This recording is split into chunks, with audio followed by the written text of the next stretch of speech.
এলো যে মুহাম্মদ রাসূল, এলো যে মুহাম্মদ রাসূল। কথা বলেন ঠিক কিনা? আমার সঙ্গে বলা যাবে কিনা?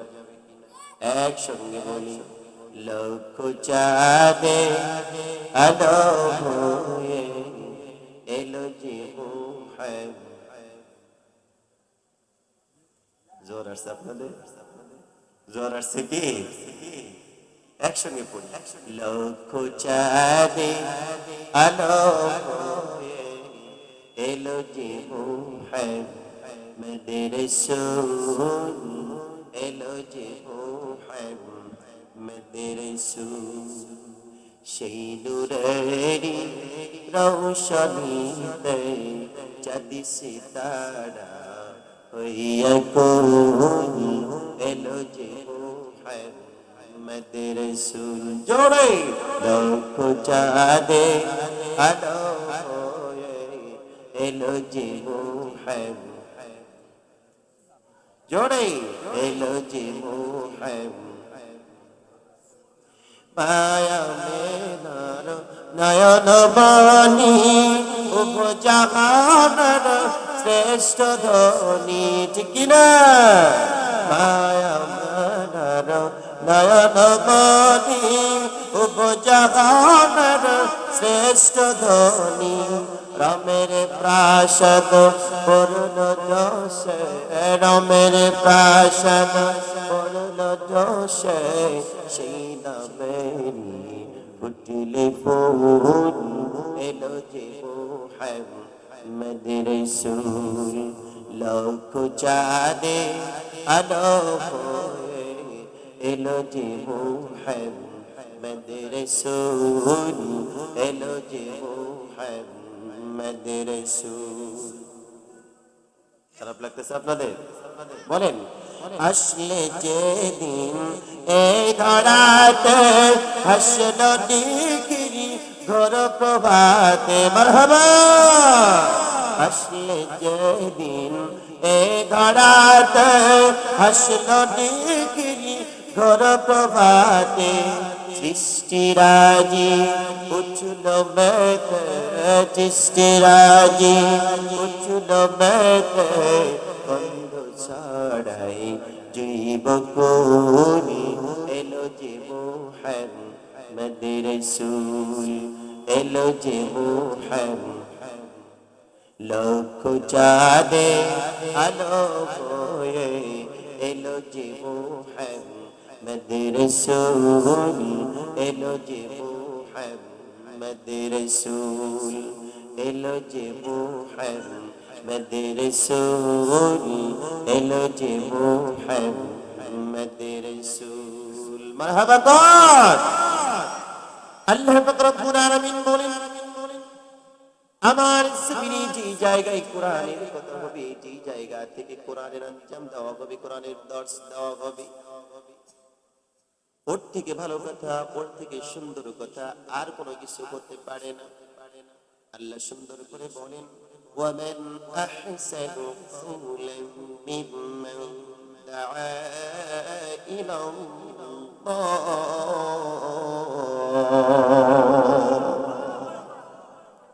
এই জমিনের মধ্যে আল্লাহর কিছু বান্দা আছে, ওয়ামান আহসানু কওলান মিম্মান দাআ ইলাল্লাহ।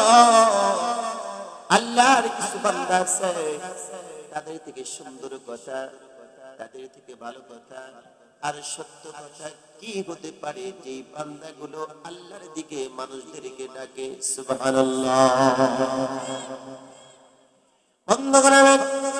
আবার শুধু তাই নয়, এই বান্দাগুলো আল্লাহ রব্বুল আলামিন দরবারে ডেকে বলে, আবার এই বান্দাগুলো বলছে, ওয়াবিলাস সালিহান ওয়া ক্বালা ইন্নানি মিনাল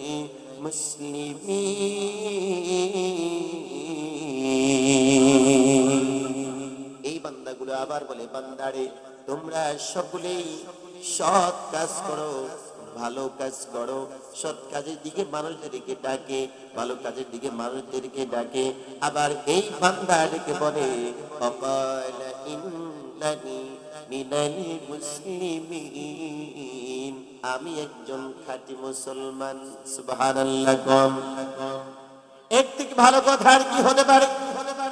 যেই বান্দা আল্লাহ থেকে মানুষদেরকে ডাকে, আবার বলে বান্দারে তোমরা সৎ কাজ করো, ভালো কাজ করো, অন্যায় কাজ করো না।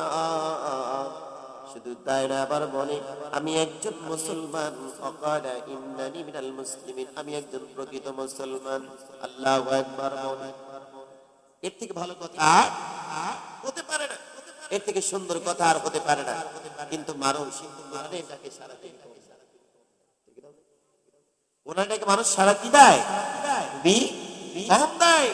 এই জায়গার মধ্যে বসে যদি গানের আয়োজন করা হতো, মানুষের না চাইছিল? বলেন ছিল? বন্ধ করা না। আল্লাহ পাক রব্বুল আলামিন তার হাবিবকে বললেন, উদউ ইলা সাবিলি রাব্বিকা বিল হিকমাতি ওয়াল মাউইযাতিল হাসানা ওয়াজাদিলহুম বিল্লাতী হিয়া আহসান। আল্লাহ বলতেছেন, নবী গো, হ্যাঁ নবী, আপনি প্রজ্ঞা ও বুদ্ধিমত্তা এবং সদুপদেশ সহকারে তোমার রবের দিকে, রবের পথের দিকে মানুষদেরকে ডাকো। তার মানে হলো বুদ্ধি দিয়া, সদুপদেশ দিয়া, মানুষদেরকে সুন্দর করে বুঝায়া মানুষদেরকে আল্লাহর দিকে ডাকতে হবে, দ্বীনের দিকে ডাকতে হবে। আল্লাহ পাক রব্বুল আলামিন অন্য আয়াতে বলেন, আল্লাহ বলছেন, কিতাবুন আনসালনাহু ইলাইকা লিতুখরিজান নাসা মিনাল যুলুমাতি ইলান নূর। আল্লাহ পাক রব্বুল আলামিন বলেন, নবী গো, আপনার উপর আমি কিতাব নাযিল করলাম, এই কিতাব দিয়া মানুষদেরকে সুন্দর করে বুঝান। কিতাবুন আনসালনা, আল্লাহর পক্ষ থেকে যে কোরআন নাযিল হয়েছে, ইলাইকা লিতুখরিজান নাস, দুনিয়ার জমিনে যত মানুষ আছে, আল্লাহ মুসলিমদেরকে ডাক দেন নাই, আল্লাহ বৌদ্ধদেরকে ডাক দেন নাই, আল্লাহ খ্রিস্টানদেরকে ডাক দেন নাই, আল্লাহ হিন্দুদেরকে ডাক দেন নাই। আল্লাহ বলেন, নবী গো, সকল মানুষদেরকে আপনি সুন্দর করে এই কোরআন দিয়ে বুঝায়া, যেই মানুষগুলো অন্ধকারের মধ্যে পড়ে আছে, যেই মানুষগুলো জুলুমের মধ্যে পড়ে আছে, জালেমের মধ্যে পড়ে আছে, ওই মানুষদেরকে ইলান নূর সুন্দর করে বুঝায়া ওই মানুষদেরকে আপনি আলোর ভিতরে নিয়ে আসেন। সুবহানাল্লাহ। আল্লাহ নবীকে বলছেন, আপনি মানুষদেরকে সুন্দর করে বুঝাবেন। কি দিয়া বুঝাতে হবে? যদি বলেন কোরআন দিয়া মানুষদেরকে বুঝাতে হবে, কিন্তু মানুষ তো কোরআন শুনতে চায় না। কতক্ষণ ঠিক কি না? বন্ধ করেন। আমরা মুসলমান, আমরা সকলেই কিন্তু বলি আমরা মুসলমান, বলি কি বলি না? আমরা সব বলি আমরা মুসলমান, কিন্তু আমাদের কাজে কর্মে মুসলমানিত্ব নাই। যদি কাউকে বলা যায় তুমি জান্নাতের কোন কাতারে, বান্দা এক ওয়াক্ত নামাজে পড়ে না, বান্দা রোজাও রাখে না, বান্দা যাকাত দেয় না, বান্দা হজ করে না, সৎ কাজের আদেশ করে না, অসৎ কাজে বাধা প্রদান করে না, এই বান্দা দান খয়রাত কোনটাই করে না। বান্দাকে যদি বলা যায় বান্দা তুমি জান্নাতের কোন কাতারে, ওই বান্দা হাত তুলে বলবে আমি জান্নাতের প্রথম নাম্বার কাতারে। ঠিক কি না? এরকম লোক আছে না নাই? নামাজ নাই, ইবাদত বন্দেগী নাই, তারপরে বলবে আমরা জান্নাতের এক কাতারে। বন্ধু রে, আল্লাহ কয় বান্দারে, দুনিয়ার জীবনে তোমরা কে বিচ্ছিন্ন করো না, তোমরা সরে যেও না, তোমরা কেউ আলাদা করো না, তোমরা এক জায়গার মধ্যে থাকো। আল্লাহ বলেন বান্দারে, ওয়াইতিসিমু বিহাবলিল্লাহি জামিআন ওয়া লা তাফাররাকু। আল্লাহ কই বান্দারে, আমার রুজুকে তোমরা আঁকড়ে ধরো, সব মিলে তোমরা আঁকড়ে ধরো। আল্লাহর রশিকে আমরা আঁকড়ে ধরতে হবে, কেউ বিচ্ছিন্ন হওয়া যাবে না। সব মানুষ মিলে একমাত্র কেবলমাত্র আল্লাহর রশিকে আঁকড়ে ধরে থাকতে হবে কিয়ামত পর্যন্ত। এই রশি থেকে একজন মানুষও সরে দাঁড়ানো যাবে না। কিন্তু আমরা আল্লাহর কোরআনটাকে ছেড়ে দিয়েছি। কতক্ষণ ঠিক কিনা? আল্লাহ কোরআন কি করেছি? ছেড়ে দিয়েছি। আল্লাহ বললেন তোমরা আমার রুকুকে আঁকড়ে ধরো, কেউ বিচ্ছিন্ন হয় না, কেউ তোমরা ছিন্ন ভিন্ন হয় না, এক জায়গায় থাকো, এক জায়গায় থেকে রশিটা কি করো, আঁকড়ে ধরো। সম্মানিত ভাইরা আমার, এই জমিনের মধ্যে আল্লাহ পাক রব্বুল আলামিন নূহ আলাইহিস সালামকে দুনিয়ার জমিনে প্রেরণ করেছেন।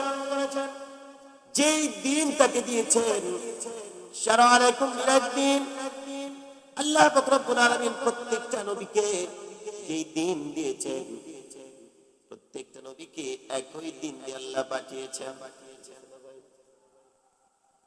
সূরা আশ-শুরা 13 নম্বর আয়াত আল্লাহ সুন্দর করে বললেন, শারআ আলাইকুম মিনাদ দ্বীন, আমি প্রত্যেকটা নবীকে একই রকম দিন দিয়েছি। নূহ আলাইহিস সালামকে যে দিন দিলাম, ইব্রাহিম আলাইহিস সালামকে সেই একই দিন দিয়েছি, মুসা আলাইহিস সালামকে ওই দিনটাই দিয়েছি, ঈসা আলাইহিস সালামকে ওই দিনটাই দিয়েছি। আল্লাহ কে নবী গো, আপনাকে আমি রব সেই দিনটাই দিয়েছি। প্রত্যেকটা নবীকে একই হুকুম করেছি, আমার জমিনে আমার দিন কায়েম করা আপনার উপর আমি ফরজ করে দিয়েছি। বন্ধ করাবেন, আমার আপনার কথা বলি, প্রত্যেকটা নবীকে একই দিন দেওয়া হলো, আমার নবীকে ওই দিনটাই দেওয়া হয়েছে। মক্কা নগরীতে রাসূল সাল্লাল্লাহু আলাইহি ওয়াসাল্লাম নামাজের দাওয়াত দিয়েছেন, কোনো বাধা দেওয়া হয়নি। রাসূল সাল্লাল্লাহু আলাইহি ওয়াসাল্লাম রোজার দাওয়াত দিয়েছে, বাধা দেওয়া হয়নি। কিন্তু যখনই বলেছে আন আকিমুদ্দিন, আল্লাহর জমিনে আল্লাহর দ্বীন কায়েম করা প্রত্যেকটা মানুষের জন্য ফরজ। আন আকিমুদ্দিন, আল্লাহর জমিনে প্রত্যেকটা নবীকে একই কাজ দিয়ে পাঠিয়েছেন, আমার নবীকেও সেই কাজটাই দেওয়া হয়েছে। নবী নাই, দুনিয়া থেকে বিদায় নিয়ে চলে গেছে, আর কোনদিন নবী আসবে না। রাসূল বলেছেন ইন্নাল উলামা ওয়ারাসাতুল আমবিয়া, আমার পরে কোনো নবী আসবে না, আমার উম্মত যারা থাকবে তাদের মধ্যে যারা আলেম থাকবে তারা গোলামি নবীর ইলমের ওয়ারিস হলো তারা হবে। আমি নবী যা করেছি তারাও সেই কাজ করবে, আমি নবী যা বলেছি তারাও তাই বলবে। প্রত্যেকটা মানুষ আলেমদের অনুসরণ করে চলবে, আলেমদের কথা শুনবে। শুধু তাই নয়, আলেমরা, আমি নবীদের দাওয়াত দিয়েছি, আলেমরাও দাওয়াত দেবে। আমার কথাগুলো এটা নয়, আমার কথাগুলো ওইটা। আমি কালেমার দাওয়াত দিচ্ছি, আমি মার খাচ্ছি, আপনি আলেম কালেমার দাওয়াত দেন, আপনি মার খান না কেন? রাসূল সাল্লাল্লাহু আলাইহি ওয়াসাল্লাম এই দিনের দাওয়াত দেওয়ার কারণে আবু জেহেল তার সামনে যখন চলে গেল, ও চাচা, এই জমিনের মধ্যে একমাত্র কেবলমাত্র আল্লাহ দিন কায়েম করতে হবে, আল্লাহর সামনে মাথা নত করতে হবে, আল্লাহর উপর ঈমান আনতে হবে। কোন দেব দেবীর সামনে মাথা নত করা যাবে না, কোন গাছের সামনে মাথা নত করা যাবে না, কোন পাথরের সামনে মাথা নত করা যাবে না। আবু জেহেল বললেন, ভাতিজা মুহাম্মদ রে, তুমি কি নতুন দিনের দাওয়াত দাও, নতুন ধর্মের তুমি দাওয়াত দিচ্ছ? এবার রাসূল বললেন, ও চাচা, আল্লাহ বলেছেন আনাকিমুদ্দিন, আল্লাহর জমিনে আল্লাহর দ্বীন কায়েম করতে হবে, একমাত্র তার সামনে মাথা নত করতে হবে, আর কারোর সামনে মাথা নত চলতে পারে না, চলবে না। কতক্ষণ ঠিক কিনা? বন্ধু হবেন, রাসূল সাল্লাল্লাহু আলাইহি ওয়াসাল্লাম কি কথা বলার কারণে আবু জেহেল তার লোকজন রাসূলকে মারার পরিকল্পনা করলো। কেমনে রাসূলকে, কেমনে মুহাম্মদকে মেরে ফেলানো যায়, কেমনে মারা যায়? এবার আবু জেহেল লোকজন ভাড়া করে আবু জেহেল নিজে রাসূল সাল্লাল্লাহু আলাইহি ওয়াসাল্লামকে পিছন দিক থেকে তার গলার মধ্যে চাদর দিয়ে মোড়াইতে লাগলেন। রাসূলুল্লাহর এমন অবস্থা হয়ে গেল, জিহ্বাটা বার হয়ে যাবে, বাপ নিঃশ্বাসটা বন্ধ হয়ে যায়। আবু বকর সিদ্দিক রাদিয়াল্লাহু তাআলা এটা দেখার পর দৌড়ে এসে আবু জেহেলকে ধাক্কা মেরে ফেলে দেয়। তার রাসূল সাল্লাল্লাহু আলাইহি ওয়াসাল্লাম তার নিঃশ্বাসটা ফেলতে পারে। রাসূল বললেন, আবু বকর, তুমি যদি না আসতে আমি বোধহয় আর দুনিয়ার জমিনে বাঁচতে পারতাম না। বন্ধ করে তাইলে বোঝা গেল এই জমিনের মধ্যে নামাজের কথা বললে বাধা হয় না, হজের কথা বললে বাধা হয় না, রোজার কথা বললে বাধা হয় না, যাকাতের কথা বললে বাধা হয় না, সৎকার আদেশ দিলে বাধা হয় না। কিন্তু যখনই বলবেন আনাকিমুদ্দিন, আল্লাহর জমিনে আল্লাহর দিন কায়েম করা হলো ফরজ, এই কথা যখনই বলতে যাবেন আমার আপনার মতো মুসলমানই আপনাকে মারতে আসবে। কতক্ষণ ঠিক কিনা? আমার দুঃখ লাগে, আপনারও যে কাজ আমারও সেই কাজ, আপনার জন্য ফরজ আমার জন্য কি ফরজ। তাহলে আমি দাওয়াত দিলে আপনার সমস্যা হয়, আরে ভাই আপনাকেই তো দাওয়াত দিতে হবে। তখন ঠিক কিনা?